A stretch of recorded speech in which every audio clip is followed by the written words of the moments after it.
Hello, all my merrymakers. I am Becca, and welcome to Let's Talk Tuesday. So this is a segment that I started last year, and I plan to continue into this year.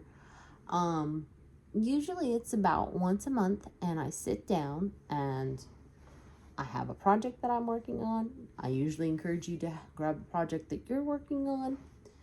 And I just talk to you. Sometimes it's about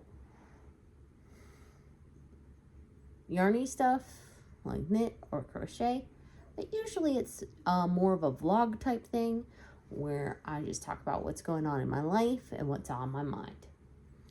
That being said, I am working on one of the hats that I started. I actually had to frog it because I was trying to do this back and forth thing, and it was definitely giving me I had somehow done the whole trapezoid thing where it started out small and then was starting to get bigger and bigger on the side, which this yarn's a little harder to read because it's a little bit more because it's plied yarn. It's a little bit more rustic. As far as looks. As far as feels, though, it is so soft. So stinking soft. Whoever gets this hat is very lucky indeed. So, that being said, I'm actually gonna do two, I think, Let's Talk Tuesdays, because I try to keep these to be about 15 to 20 minutes in length. And there was at least two of you who had asked me for more details when it came to all the things that we went through in regards to the sale of our house. And I don't think that 15/20 minutes is enough time to cover it all in one session, number one. Number two, I'm actually quite tired. I've been having a hard time lately with my energy levels. I don't know what's going on. Nothing really has changed. So I'm wondering if I'm sick. That being said, let's get started. All right. So first thing is figure out where you're moving. Not only the city, but the area of the city you're going to be moving in. Now, I say that because if it's a big city like Nashville, different areas cost differently. Like the part of Nashville I was living in was starting to get a little bit more expensive, and then that was because it was growing quite exponentially. Whereas the part of Nashville I'm in now, the housing is a little bit cheaper. And that's because,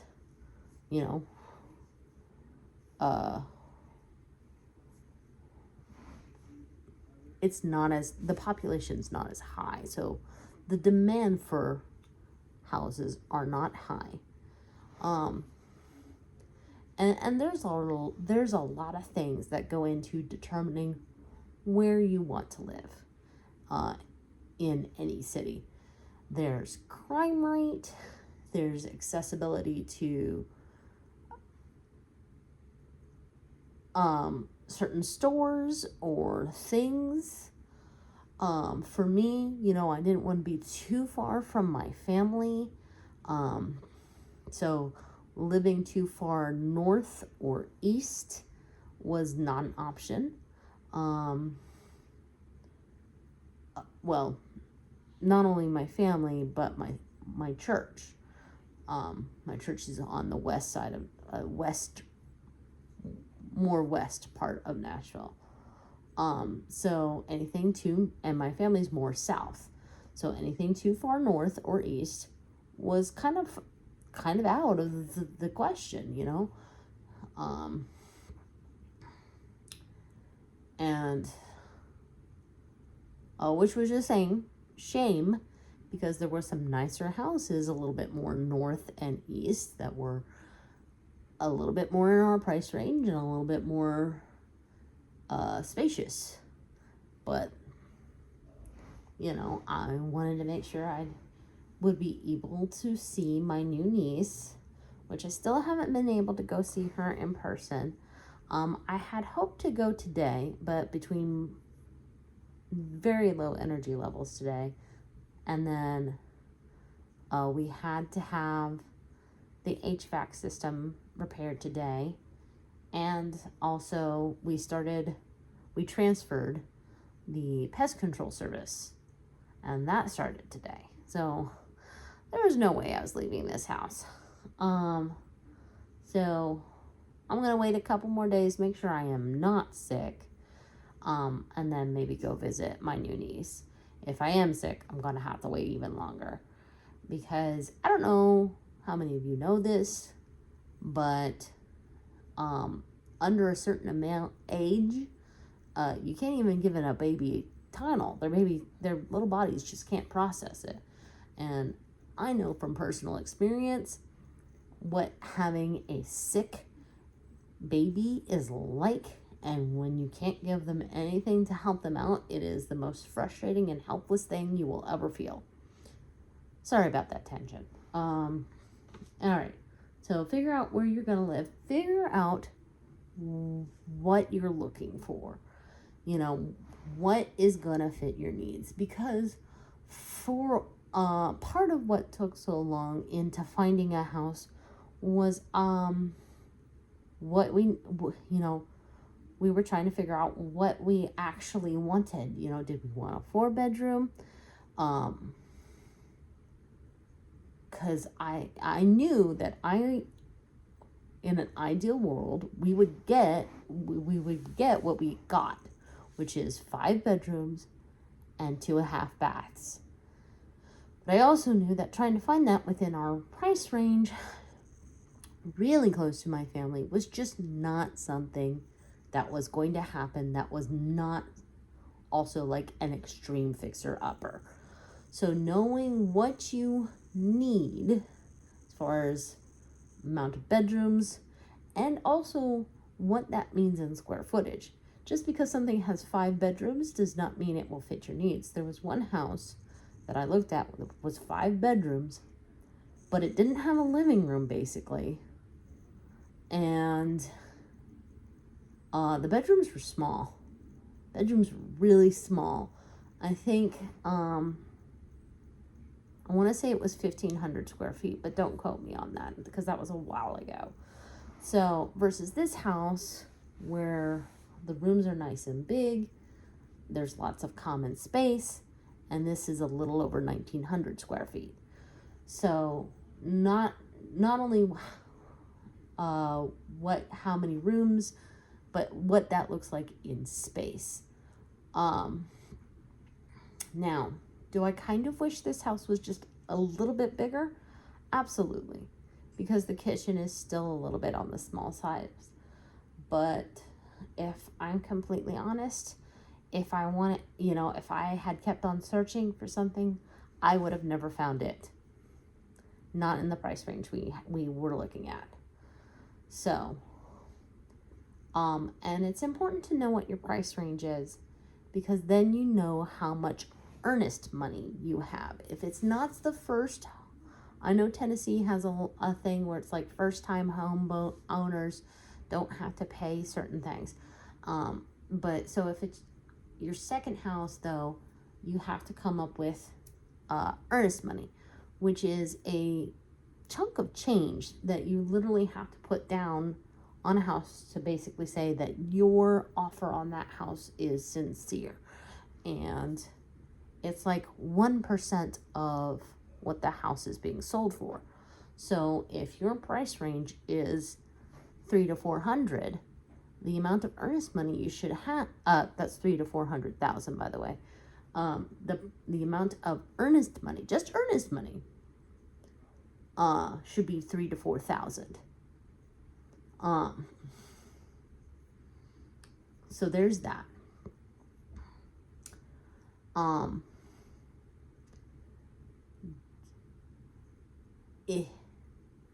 if you have been in your house a long time, I would heavily suggest something called a pre-inspection. Basically, you pay $400 to $500 for an inspector to come to your house and inspect it like they would if they were going to inspect it for somebody to buy the house. And that way, you know ahead of time, okay, this is not up to code, or this is not up to code, and oh boy, I didn't know that wasn't up to code. And it can give you a better idea of how much expenses there are in repairs. And that can give you a better idea of whether or not you're really ready to pull the trigger on this thing. I never saw the report for our house. And that makes me a little upset, because I'd known we had done quite a few things on that house to improve it greatly. We had encapsulated the crawl space. We had put in new piping. We had done a lot of things.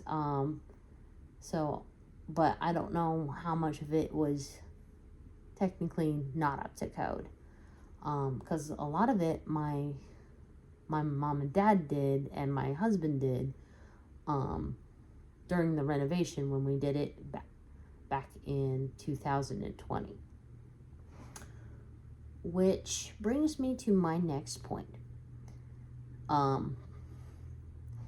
If you can move out temporarily of your home, do so. Whether you get a storage facility, a pod, whatever, you have a good friend or a family member that you can stay with for a couple of months, and I do mean a couple of months, if not longer, do so. Because that will help you not only look at your house at a more fully, the house will look bigger. Because I can tell you, for where we were in Nashville, at the price range, we were one of the bigger houses. But a lot of the feedback that we were getting was that our space felt cramped because of all the stuff that we had in it. So either move out, or if you can't move out because you don't have a family member or a good friend, give yourself ample time to not only declutter, but also like cut down on things. Take a real good look at what you have, even if it's yarn, and go, what did I buy this for? Am I still going to use it for that? Is it worth keeping? I don't know how many of you are familiar with Marie Kondo. I hope I'm saying her name right. She says something about some sparking joy. Listen, this does not spark joy, but it serves a purpose. It keeps me cool in my crochet corner when I have a tendency to run hot. Today is not that day. As you can tell, this is one of the reasons why I feel like I might be sick. I have not been able to get warm today. So it's not just about sparking joy. It's, does this serve a purpose? Or is it serving the purpose it's meant to be serving? Or is it just sitting there collecting dust? There's also what some people refer to as the poop question. Which is, if this were covered in poop, what would be my response? Would I clean it up and still try to use it, or would it go into the trash? If it would go into the trash, then it's time to either give it to Goodwill or sell it or throw it into the trash.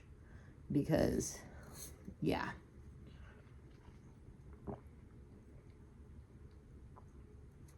Now, obviously, with more expensive things, that's a little harder. Like, for instance, my sewing machine. A new sewing machine costs $100 off the shelf. You know, if I'm not getting it from, like, a yard sale or something like that. But, you know, even if I bought a sewing machine from a yard sale or something like that, you know, I would want to go get it serviced by a sewing machine repair person, which that's usually about $100. So, $100 either way, which is nothing to sneeze at. I've had a harder time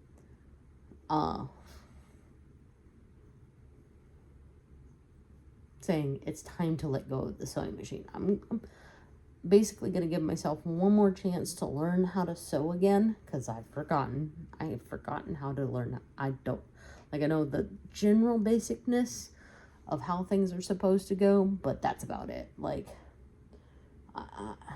every time I've tried to sew, which in the last 5 years, it has not gone well for me with the sewing machine. I can hand sew like nobody's business.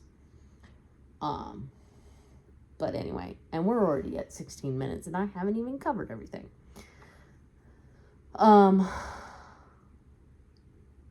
Yeah. So this might become its own little series. We'll see. Don't know what I would call it. Maybe how do you sell your house, or home selling tips from somebody who kind of knows. But that being, but I am tired and my throat is starting to hurt, so I'm gonna let you guys go. If you liked this video, please give it a like, especially if you're a subscriber. That way the evil tube overlords won't unsubscribe you from my channel against your will. Feel free to comment down below. I know I rambled, but it helps with my analytics. If you're not a subscriber yet, please consider subscribing. I have lots of different content, most of it yarny related, and if that's your jibe, make sure you hit subscribe. Plus, you would do well to hit that notification bell. If you really want to help my channel grow, share this video with everyone you know. In the meantime, I'm going to get some sleep, and you make whatever makes you merry. Ciao.